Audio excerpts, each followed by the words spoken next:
ಇವತ್ತೇನ್ ಶುರು ಅಂತ ಹೇಳಿದ್ರಿ ಜ್ಞಾಪಕ ಇದೆಯಾ? ಪುಸ್ತಕ ಇದೆಯಾ? ಪುಸ್ತಕ ಇದೆ.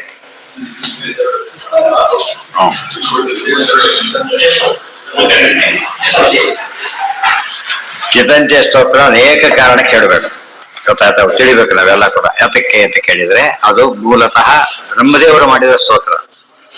ಬ್ರಹ್ಮದೇವರು ಮಾಡಿದ ಸ್ತೋತ್ರ ಅಂದ್ರೆ ಪರಮ ಪ್ರಿಯರು ಮಾಡಿದ ಸ್ತೋತ್ರ. ಲೆಟರ್ ಕೊಡ್ತಾರೆ, ಯಾರೋ ಲೆಟರ್ ಕೊಟ್ಟರು 1000 ಹೋದ್ರು ಕ್ಯಾರಿಯರ್ ಒಬ್ಬರು ಲೆಟರ್ ಇರುತ್ತೆ. ಅವರ ತಕ್ಷಣ ನೋಡ್ಬಿಟ್ಟು ಆಯ್ತು, ನೋಡ್ತಾನೆ ಆಯ್ತು ಅಂತಾರ. ಎರಡೆರಡಿ ಗಮನ ಕೊಡ್ಬೇಕಾದ್ರೂ ಕೂಡ ಬರ್ತಾ ಇರಬೇಕು. ಸಾಕ್ಷಾತ್ ಬ್ರಹ್ಮದೇವರು ಮಾಡಿದ್ರು. ಯಾರವರು? ತೈನೇ ಬ್ರಹ್ಮ ಹೃದಯ ಆದಿ ಕವೈ, ಪರಮಾತ್ಮನ ಮೊಟ್ಟ ಮೊದಲ ಶಿಷ್ಯರವರಾದ್ರಿಂದ ಅವರು ಮಾಡಿದ ಸ್ತೋತ್ರ ಜಿತಂತೆ ಸ್ತೋತ್ರ.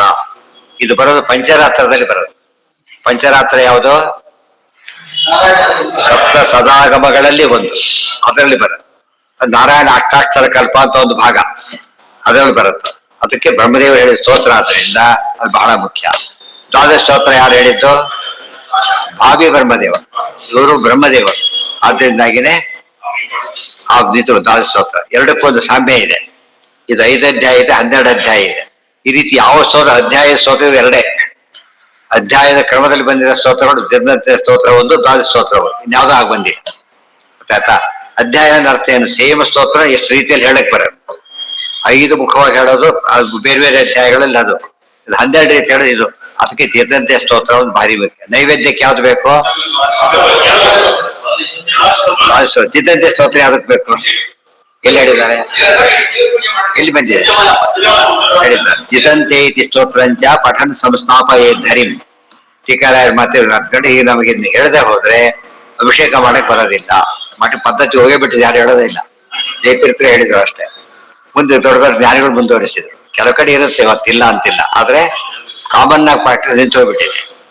ಅದೆಲ್ಲ ತಪ್ಪದು. ಅದರಿಂದ ಸಿದ್ಧಿ ಬರೋದಿಲ್ಲ. ಸರಿಯಾಗಿ ಏನ್ ಮಾಡ್ಬೇಕು ಅದು ಮಾಡದೆ ಹೋದ್ರೆ ಎಕ್ಸ್ಪೆಕ್ಟೆಡ್ ರಿಸಲ್ಟ್ ಬರೋದಿಲ್ಲ. ಈ ಪಾಕ ಮಾಡ್ತಾರಲ್ಲ, ಬೆಲ್ಲದ ಪಾಕ ಮಾಡ್ತಾರಲ್ಲ, ಸಕ್ಕರೆ ಪಾಕ, ಬೆಲ್ಲದ ಪಾಕ, ಅದು ಯಾವ ಪರ್ಪಸ್ಗೆ ಅಂತ ಮಾಡಿ ಆ ಸೈಜಸ್ ಹತ್ತಾರ. ಇಲ್ದವ್ರ ಕಲ್ಲಾಗ್ಬಿಟ್ಟಿರೋದು ಯಾವ್ದವ್ರಿಗೂ ಅಂಟಾಗ್ಬಿಟ್ಟು. ಕೆಲವು ಇಷ್ಟಕ್ಕೆ ಇರ್ಬೇಕು, ಅದು ಆಲ್ಟ್, ಅದು ಎಲ್ಲರಿಗೂ ಬರೋದಿಲ್ಲ. ಆ ರೀತಿಯಲ್ಲಿ ವಿಶೇಷ ಹೇಳೋದ್ರಲ್ಲಿ 2 ಅಧ್ಯಾಯ ಭಾರಿ ಮುಖ್ಯ. ಅಭಿಷೇಕಕ್ಕೊಂದು, ನೈವೇದ್ಯಕ್ಕೊಂದು. ನೈವೇದ್ಯ ಮಾಡೋದಿಲ್ಲ, ಅದು ಕ್ಯಾನ್ಸಲ್. ಪೂಜೆ ಅಭಿಷೇಕ ಇದು ಕ್ಯಾನ್ಸಲ್. ಉಳಿದ ಜನ ಬಂದ್ಬಿಡ್ತಾರೆ, ಹಾಗೆ ಬರೋದ. ದೇವ್ರ ಪೂಜೆ ಅಲ್ಲ, ಅಭಿಷೇಕ ಮಾಡಬೇಕು. ಅಭಿಷೇಕಕ್ಕೆ ಕೇಳ್ಬೇಕು. ಕೊನೆ ಪಕ್ಷ ಅಷ್ಟಾರು ಜೊತೆ ಹೇಳ್ಬೇಕಾಗಿತ್ತು ಅಂತ ಹೇಳ್ಬೇಕಲ್ಲ, ಕೊನೆ ಪಕ್ಷ ಅಷ್ಟಿರ್ಬೇಕು. ಬಾಕಿದೆಲ್ಲ ಅವ್ರನ್ನೇ ಕೇಳ್ಬೇಕು, ನಮ್ಮನ್ನ ಅವ್ರನ್ನ ಕೇಳ್ಬೇಕು. ಇಷ್ಟಾರ ಹೇಳ್ತಿರಲ್ಲ ಆಗತ್ತ ಅಂತ ಕೇಳಿದ್ರೆ ಮಾಡಿ ತೋರಿಸ್ತೀವಿ ಅಂತ ಹೇಳ್ತಾರೆ. ಹೇಳಿದ್ರೆ 2:30 ಡೆಲ್ಲಿಗೆ ಆಗತ್ತ, 2:30 ಗಂಟೆ ಆಗತ್ತೆ. ಯಾವಾಗ ಆಯ್ತದ ಅಷ್ಟೇ. ಅದು ಶಾಸ್ತ್ರ ಅರ್ಥ ಆಗಬೇಕು, ಮಾಡಕ್ ಬರೋದು. ಮತ್ತೆ ಅದು ಸಿಂಪಲ್, ಇದು ಸಿಂಪಲ್. ದ್ವಾದಶ ಸ್ತೋತ್ರ ಇದೇ ಸ್ಟೈಲು, ಇದೇ ಸ್ಟೈಲ್. ತಿಳಿತಾ? ಆ ದೃಷ್ಟಿಯಿಂದ ಚೆನ್ನಾಗಿ ಓದ್ಬೇಕಂತ ಬಹಳ ಮುಖ್ಯ. ಇದಕ್ಕಿಂತ ವ್ಯಾಖ್ಯಾನಗಳು ಬರೆದಾರೆ ತುಂಬಾ ಜನ. ಬ್ರಹ್ಮೋವ ಇವಿಷ್ಟು ಇದಕ್ಕೆ ಪರಿಚಯ. ಪ್ರಥಮೋಧ್ಯಾಯ. ಇನ್ನೂ ಪರಿಚಯ ಕೊನೆಗೆ ಮುಗಿಸಿಡ್ತಾರೆ. ಹೇಳ್ಬೇಕಾದ್ರೆ ಇನ್ನೇನೆಲ್ಲ ತಿಳಿಸ್ತಾರೆ. ಅದರಲ್ಲಿ ಇದು ಶ್ರೀ ಪಂಚರಾತ್ರಾಗಮೆ ಮಹೋಪನಿಷದಿ ಬ್ರಹ್ಮತಂತ್ರೇ ಶ್ರೀಮದಷ್ಟಾಕ್ಷರ ಕಲ್ಪೆ ಹಂಸ ಬ್ರಹ್ಮ ಸಮೂಹಾದೇ ಜಿತಂತೆ ಸ್ತೋತ್ರ. ಜಿತಂತೆ ಸ್ತೋತ್ರ ಹೀಗಿದೆ ಅಂತ ಹೇಳಿದ್ರು. ಅದರಲ್ಲಿ ಅಷ್ಟಾಕ್ಷರ ಕಲ್ಪದ ಹುಡುಕಿ ಮಹಾಭಾರತ ಉದ್ಯೋಗ ಪರ್ವದಲ್ಲಿ ಬಿದರ ನೀತಿ ಭಾಗದಲ್ಲಿ ಬಂದಿದೆ. ಎಷ್ಟು ಸುಲಭ ಐತೆ. ಮಹಾಭಾರತದಲ್ಲಿ ಬಂದಿದೆ, ಎಷ್ಟು ಹುಡುಕ ಲಕ್ಷ ಶ್ಲೋಕ ಹುಡುಕ್ಬೇಕು. ಉದ್ಯೋಗ ಪರ್ವದಲ್ಲಿ ಬಂದಿದೆ, ಎಷ್ಟೋ ವಾಸಿ ಒಂದು ಪರ್ವ ಬಂತು. ಬಿದರ ನೀತಿಯಲ್ಲಿ ಬಂದಿದೆ, ಬಹಳ ಸುಲಭ ಆಗ್ತದೆ. ರೆಫರೆನ್ಸ್ ಆಚಾರ ಕೊಡ್ತಾ ಇರ್ತಾರೆ. ಇದು ಉದ್ಯೋಗಿ ಅಂತ ಹೇಳ್ಬಿಡ್ತಾರೆ ಅಷ್ಟೇ. ಯಾಕೆ ಮಹಾಭಾರತ ಅಂತ ಹೇಳ್ತಾರೆ. ಉದ್ಯೋಗ ಮೋಕ್ಷ ಧರ್ಮೇಶು ಅಂತ ಹೇಳ್ತಾರೆ. ಗೀತಾಸು ಅಂತ ಹೇಳ್ತಾರೆ. ಇತಿ ಅನುಗೀತಾಸು ಅಂತ ಹೇಳ್ತಾರೆ. ಹುಡುಕಲು ಭಾರಿ ಸುಲಭ ಆಗತ್ತೆ.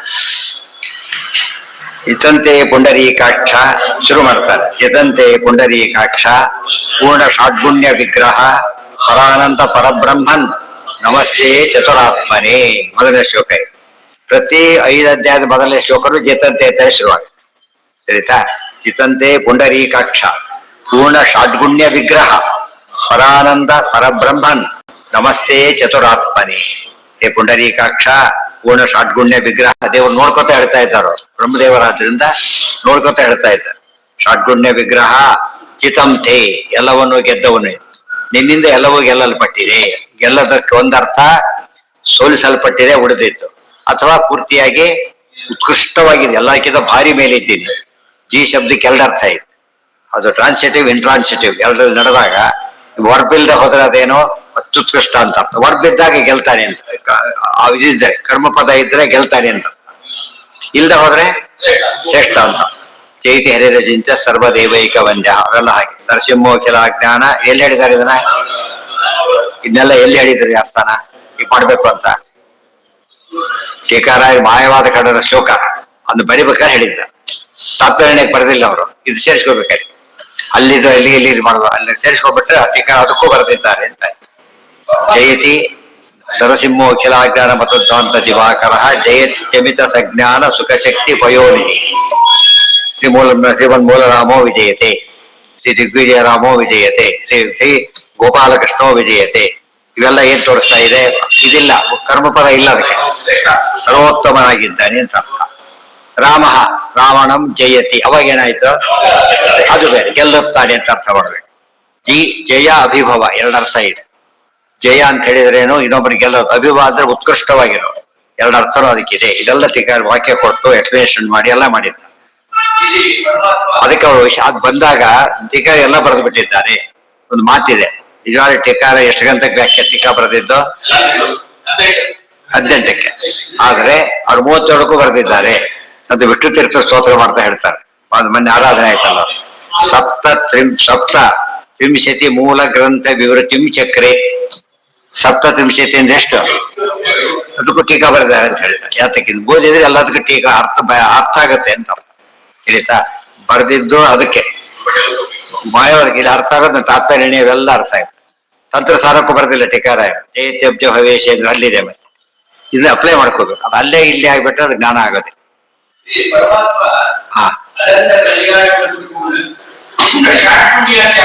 ಶಾರ್ಟ್ ಗುಂಡ್ಯದಲ್ಲಿ ಏನ್ ಬರುತ್ತೆ ನಮಗೆ? ಎಲ್ಲ ಅರ್ಥ ಆಗೋದಿಲ್ಲ, ಕೆಲವು ಅರ್ಥ ಆಗುತ್ತೆ. ತುಂಬಾ ಗುಣಗಳಿದ್ರು ಕೂಡ ಔಷಧಿ ಬೇಕಾದ್ರೆ ಡಾಕ್ಟರ್ ಪರಿಚಯ ಮಾಡಿಕೊಟ್ರೆ ಸಾಕು. ಉಳಿದೇನಾದ್ರೂ ರಿಲೆವೆಂಟ್ ಅಲ್ಲ, ಅದು ಮೋಸ್ಟ್ ರಿಲೆವೆಂಟ್. ನಮ್ಗೆ 6 ಗುಣ ಬೇಕೇ ಬೇಕೆ ಅವಾಗ. ಶಾರ್ಟ್ ಗುಣ್ಯ ಅಂದ್ರೆ ಏನು? 6 ಗುಣ ಹೊಂದಿರೋನು ಅಂತ. ಯಾವ್ದದು? ಅಗ ಶಬ್ದದ ಅರ್ಥನೇ ಅದು. ಐಶ್ವರ್ಯಶ ಸಮಗ್ರಸ್ಯ ವೀರ್ಯಶೇಷ ಶ್ರೇಯ ಜ್ಞಾನ ವೈರಾಗ್ಯಯೋಶ್ಚೈವ ಷಣ್ಣಾಂ ಭಗ ಇತೀರಣ. ಆನಂದ ಮುಕುಂದ ಚಿತಂತೆ ಪುಂಡರೀಕಾಕ್ಷ ಪೂರ್ಣ ಷಾಡ್ಗುಣ್ಯ ವಿಗ್ರಹ. ವಿಗ್ರಹ ಅಂದ್ರೆ ಏನು? ದೇಹ, ಗುಣದೇಹ. ನಾರಾಯಣ ನಿಖಿಲ ಪೂರ್ಣ ಗುಣೈಕ ದೇಹಂ ಅಂತ. ಪೂರ್ಣ ಷಾಡ್ಗುಣ್ಯ ವಿಗ್ರಹ ಸದಾನಂದ ಪರಬ್ರಹ್ಮನ್ ನಮಸ್ತೆ ಚತುರಾತ್ಮರೇ. ಸದಾ ಪರಾನಂದ, ಆನಂದ ತೀರ್ಥ ಪರಾನಂದ ವರದ. ಪರಾನಂದ, ಪೂರ್ಣಾನಂದ. ಇನ್ನೊಂದು ಅರ್ಥ ವಿಲಕ್ಷಣ ಆನಂದ. ದೇವರ ಆನಂದ ಬೇರೆ, ಉಳಿದವರ ಆನಂದ ಬೇರೆ. ಕ್ವಾಲಿಟಿನೇ ಬೇರೆ. ಫಸ್ಟ್ ರ್ಯಾಂಕ್ ಬಂದವನ ಆನಂದನೇ ಬೇರೆ. ಫಸ್ಟ್ ಟೈಮ್ ಜಸ್ಟ್ ಪಾಸ್ ಆಗೋ ಆನಂದನೂ ಬೇರೆ. ಸದ್ಯ ಪಾಸ್ ಆದೈತೆ ಅವನ ಆನಂದ. ಇವೊಂದು ಇಲ್ಲಿ ಈಗಲೇ ಪಾಸ್ ಆಗಿತ್ತೆ. ರೆಕಾರ್ಡ್ ಬ್ರೇಕ್ ತಗೊಂಡ್ರೆ ಇನ್ನೂ ಆನಂದ. ಫಸ್ಟ್ ರ್ಯಾಂಕ್ ಆನಂದ ಬೇರೆ ಆಗುತ್ತೆ ಅವಾಗ. ಪರಾನಂದ ಪರಬ್ರಹ್ಮನ್, ಪರಬ್ರಹ್ಮನೇ ಸಂಬೋಧನೆ. ಇದೆಲ್ಲ ಮಾಡೋದು ಎದುರಿಗಿದ್ದವರಿಗೆ ನೋಡ್ಕೊತಾ ಹೇಳ್ತಾರೆ ಅಂತ ಅರ್ಥ. ನಮಸ್ತೆ ಚತುರಾತ್ಮನೆ, 4 ರೂಪದವನೇ ನಮಸ್ಕಾರ. ಯಾವುದು? ವಾಸುದೇವ, ಸಂಕರ್ಷಣ, ಪ್ರದ್ಯುಮ್ನ, ಅನಿರುದ್ಧ. ಇದೆಲ್ಲ ಸರಿಯಾಗಿ ತಿಳ್ಕೊಂಡಿರ್ಬೇಕು. ಅಥವಾ ಚತುರ ಆತ್ಮ, ಚತುರ ಆತ್ಮ, ಚತುರ ಸ್ವರೂಪ. ಚತುರ ಅಂದ್ರೆ ಏನು? ಭಾರಿ ನಿಪುಣ, ಆ ರೀತಿ ಆಗಿದ್ದಾನೆ ಪರಮಾತ್ಮ. ಇನ್ನೊಂದು ಅರ್ಥ ಚತುರಾತ್ಮನೇ. ಆಮೇಲೆ ನಮಸ್ತೆ, ಇನ್ನು ಬೇಕಾಷ್ಟಿದೆ. ಚತುರಾತ್ಮನೇ ಚತುರರು, ಬ್ರಾಹ್ಮಣ, ಕ್ಷತ್ರಿಯ, ವೈಶ್ಯ, ಶೂದ್ರ ಅವರಿಗೆ ಸ್ವಾಮಿಯಾದವನೇ. ಧರ್ಮಾರ್ಥ ಕಾಮ ಮೋಕ್ಷ ಅದಕ್ಕೆ ಸ್ವಾಮಿಯಾದವನೇ. ಎಷ್ಟರ್ಥ ಬೇಕಾದ್ರೂ ಮಾಡ್ಬೋದು. ಮುಖ್ಯ ಅರ್ಥ ಇಟ್ಕೊಂಡು ಉಳಿದೆಲ್ಲ ಹೇಳ್ತಾ ಹೋಗು. ನಮಸ್ತೆ ಪೀತವಸನ, ನಮಃ ಕಟಕ ಧಾರಿಣಿ, ನಮೋ ನೀಲಾಲಕಾಬದ್ಧ ವೇಣಿ ಸುಂದರ ಪುಂಗವ. ನಮಸ್ತೆ ಪೀತವಸನ, ನಮಃ ಕಟಕಹಾರಿಣಿ, ನಮೋ ನೀಲಾಲಕಾಬದ್ಧ ವೇಣಿ ಸುಂದರ ಪುಂಗವ. ದೇವರ ರೂಪ ವರ್ಣನೆ ಮಾಡ್ತಾರೆ. ನಮಸ್ತೆ ಪೀತವಸನ. ಪೀತವಸನ ಅಂದ್ರೆ ಏನು? ವಸನ ಅಂದ್ರೆ ಅಂಬರ, ಪೀತಾಂಬರಧಾರಿ ಅಂತ ಅರ್ಥ. ಪರಮಾತ್ಮ ಪೀತವಸನ. ಅದು ಯಾವ ವ್ಯಕ್ತಿ ಯಾವ ಸಮಾಸ ಮಾಡ್ಬೇಕಾದಕ್ಕೆ ಹೋರಿ ಮಾಡ್ಬೇಕು. ಕೆಲವರು ಏನಾಗೋದಿಲ್ಲ, ದೇವರ ಬಟ್ಟೆ ಆಗಿಬಿಡ್ತಾರೆ, ಹಳದಿ ಬಟ್ಟೆ ಆಗಿಬಿಡ್ತಾರೆ. ಹಳದಿ ಬಟ್ಟೆ ಧರಿಸಿದವನು ಅಂತ ಆಗ್ಬೇಕು. ಕಟಕಹಾರಿಣಿ. ಕಟಕಹಾರಿ ಅಂದ್ರೆ ಏನು? ಅದು ಪೂರ್ತಿ ಪದದ ಅರ್ಥ ಇದು. ಕಟಕಹಾರಿಣಿ ಏನರ್ಥ? ಕಟಕಹಾರಿಣಿ ಆ ಏನ? ಕಟಕಧಾರಿ ಮತ್ತು ಹಾರ ಮಾಲೆ ಹಾಕೊಂಡಿದ್ದಾನೆ. ಕಟಕಹಾರಿ ಕಟಕವನ್ನು ಅಪಹರಣ ಮಾಡಿದವನೇ ಹಾಗೂ ಆಗ್ತದೆ. ಅದು ಪ್ರಸಂಗ ನೋಡ್ಕೊಂಡು ಹೇಳ್ತಾರೆ. ರಾವಣಾದಿಗಳ ಮುಂದೆ ಅದೆಲ್ಲ ತುಂಡು ಮಾಡಿ ಹಾಕ್ತಾ ಇರ್ತಾರೆ. ಅಪಹಾರಿಣಿಯಾಗ ಇಲ್ಲಿ ಹಾರ ಹಾಕೊಂಡು, ಹಾರ ಅದೇನರ್ಥ? ಬೇರೆ ಹೇಳಿದೆ ಬರೀ ಹಾರ ಅದೇನರ್ಥ? ಮುತ್ತಿನ ಹಾರ ಅಂತ. ಬರೀ ಹಾರ ಅಂತ ಕರೆದ್ರೆ ಮುತ್ತಿನ ಹಾರ, ಬರೀ ಎಣ್ಣೆ ಅಂತ ಕರೆದ್ರೆ ಎಣ್ಣೆ ಹಾಕು, ಇಲ್ಲರೂ ಸೇರಿಸ್ಬೇಕು ಎಲ್ಲರೂ. ಆ ರೀತಿಯಲ್ಲಿ ಕೆಲವು ಮುಖ್ಯ ಪದ ಸೂತ್ರ ಅಂದ್ರೆ ಬ್ರಹ್ಮಸೂತ್ರ ಹೇಗೋ ಹಾಗೆ ಹಾರ. ನಮೋ ಅದಕ್ಕೆ ಮಣಿಮಂಜು ಮಾಲಾ ಗಾಜೇನ ಪೂರ್ಣಾಂ ಕರುಣಾಂ ಭವಂತ. ಎಲ್ಲಿದೆ ಅದು? ಗಾಜೇನ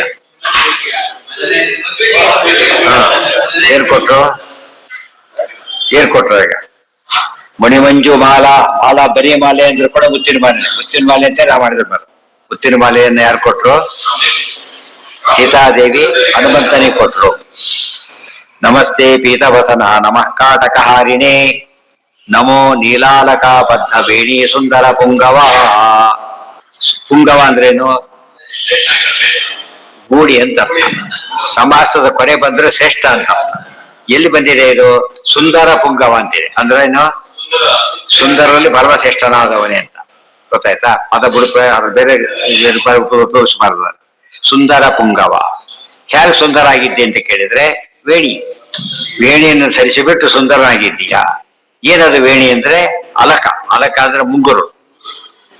ಕೇಶ ಬೇರೆ, ಅಲಕ ಬೇರೆ. ಅಲಕಗಳು ಕೇಶಗಡೆ. ಬಟ್ ಏನ್ ನೋಡಿ, ರೋಮ ಬೇರೆ, ಕೇಶ ಬೇರೆ, ಅಲಕ ಬೇರೆ. ಮೂರು ಕೂದಲೇ ಹೇಳೋದು ಅರ್ಥನ. ಮೈ ಮೇಲಿದ್ರೆ ರೋಮ, ತಲೆ ಮೇಲೆ ಇದ್ರೆ ಕೇಶ, ಹಣೆ ಮೇಲೆ ಹಾರಿದ್ರೆ ಅಲಕ. ಹಣೆ ಮೇಲೆ ಹಾರಿದ್ರೆ ಮುಂಗುರುಳು. ಅಲಕ ಶಬ್ದಕ್ಕೆ ಮುಂಗುರುಳು ಅಂದ್ರೆ ಒಂದೇ, ಅಲಕ ಆದ್ರು.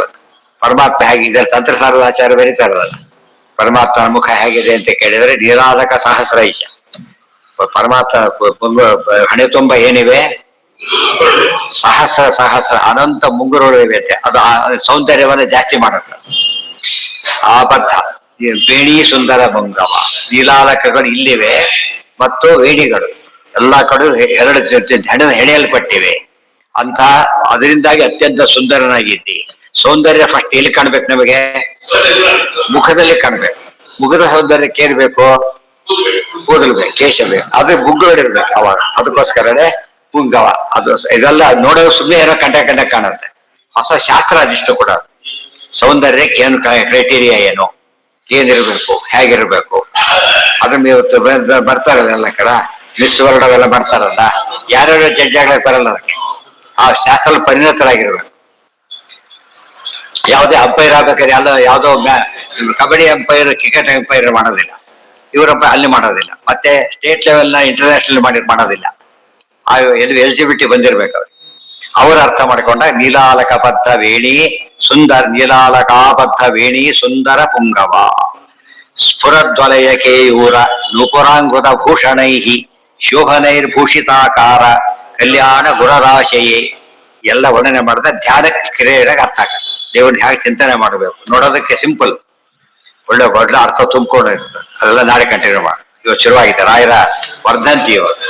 ಅದಕ್ಕೋಸ್ಕರ ಶುರು ಮಾಡಿ ನಾಳೆಯಿಂದ ಮುಂದುವರೆದು. ಓಂ